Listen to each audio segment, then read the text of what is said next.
खुद को एनालाइज करना है कि हम किस डायरेक्शन में जा रहे हैं।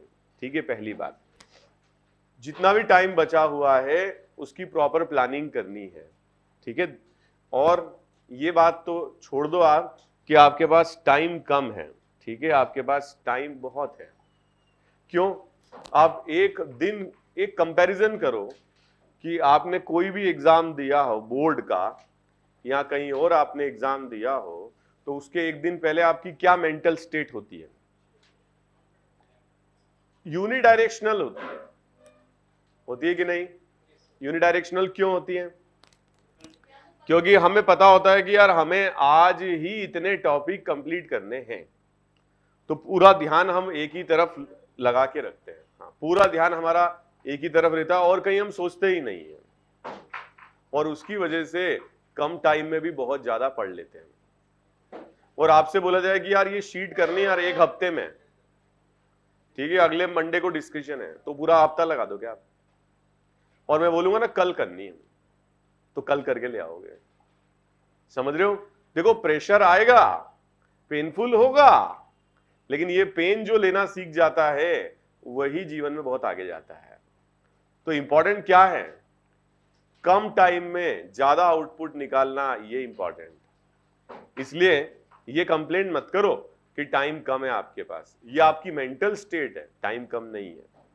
एक्चुअली टाइम का खेल ही नहीं है, खेल इन्वॉल्वमेंट का है। खेल किसका है?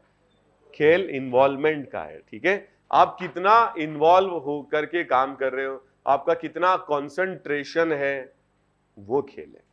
आई बात समझ में? आप कुछ भी कितना भी पढ़ सकते हो, अगर आपका इन्वॉल्वमेंट है तो एक दिन में क्या क्या नहीं कर सकते आप, पूरी पूरी किताब पढ़ सकते हो, है कि नहीं? मानते हो ना आप तो सब बायो के स्टूडेंट हो, आपको तो पता ही है कितने % ब्रेन का यूटिलाइजेशन हम करते हैं। बहुत कम, 10 भी नहीं करते हैं। तो ये तो बोलना ही बेकार है कि हम कम इंटेलिजेंट है, वो ज्यादा इंटेलिजेंट नहीं है। हम कम इन्वॉल्व हैं, वो ज्यादा इन्वॉल्व है, ऐसे सोचो, पहली बात। दूसरी बात, अब बात अगर इन्वॉल्वमेंट की है तो हमें क्या है, प्रॉपर प्लान के साथ अगर हम काम करें, अगर हम प्रॉपर प्लान के साथ काम करें तो हम किसी भी इंटेलिजेंट पर्सन को बीट कर सकते हैं। सो कॉल्ड इंटेलिजेंट, मेरे हिसाब से कोई इंटेलिजेंट नहीं है। मेरे हिसाब से यह है कि वो इस चीज में अच्छा है और कोई और किसी दूसरी चीज, कोई स्पोर्ट्स में अच्छा है, कोई सिंगिंग में अच्छा है, कोई पढ़ाई में अच्छा है। क्यों? क्योंकि उसका पढ़ाई में ज्यादा इन्वॉल्वमेंट है, बस यही है, उसका ज्यादा इंटरेस्ट है। कोई गाना गाने में अच्छा है, कोई एक बार गाना सुन करके पूरा दोबारा दूसरी बार खुद ही गा देता है। क्यों? क्योंकि उस कॉन्सेंट्रेशन से सुनता है। यस और नो? यस और नो? आज अगर मान लो कि रोहित शर्मा को कोई बोले ठीक है बाउंसर आने वाली है, आने दो, क्योंकि वो उसके लिए रेडी है, क्योंकि प्रैक्टिस कर रहा है। तो आपके लिए क्या है प्रैक्टिस? मेन क्या है? जो उसके लिए क्रिकेट है, आपके लिए क्या है? आपके लिए क्वेश्चन की प्रैक्टिस है। तो हमें पढ़ाई कैसे करनी है अब आखिरी टाइम में? क्वेश्चंस के थ्रू। किसके थ्रू? क्वेश्चंस के थ्रू। उसको एंजॉयमेंट जिसने ढूंढ लिया ना क्वेश्चन करने में, मैथ्स में, फिजिक्स में, केमिस्ट्री में, उसको कोई नहीं रोक सकता। जिसने एंजॉयमेंट ढूंढ लिया उसको कोई नहीं रोक सकता। और जहां आप फंसो, जहां गलती करो, ऐसा लगे कि यार ये क्वेश्चन मेरा नहीं हो रहा है, ये कॉन्सेप्ट याद नहीं आ रहा है, और वही क्वेश्चन आपका गलत हो रहा है, बस उतनी थ्योरी पढ़नी है, पूरी नहीं पढ़नी है। आपको जो शीट दे रहे हैं वो करनी है, जहां क्वेश्चन गलत हो रहे हैं उतनी थ्योरी पढ़नी है, बस इतना ही काम करना है और पूरा अटेंशन के साथ काम करना है। बच्चे बोल रहे हैं सर कितनी देर पढ़ें?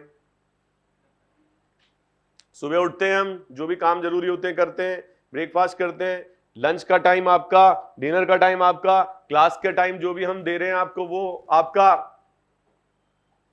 इसके अलावा पढ़ना है। क्योंकि वो टाइम जो आपके हाथ में नहीं है, कभी बीमार होंगे, कभी कहीं जाना पड़ेगा, वो टाइम आपके हाथ में है नहीं। और पढ़ाई का मतलब ये थोड़ी कि किताब खोल करके बैठे रहे।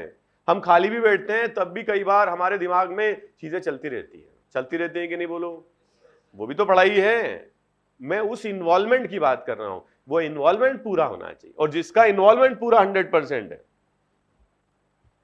वो फोड़ देगा, वो कर ले जाएगा। ठीक है, उसका एरर भी कम होगा, उसके क्वेश्चन गलत भी कम होंगे एग्जाम में, वो फोड़ देगा।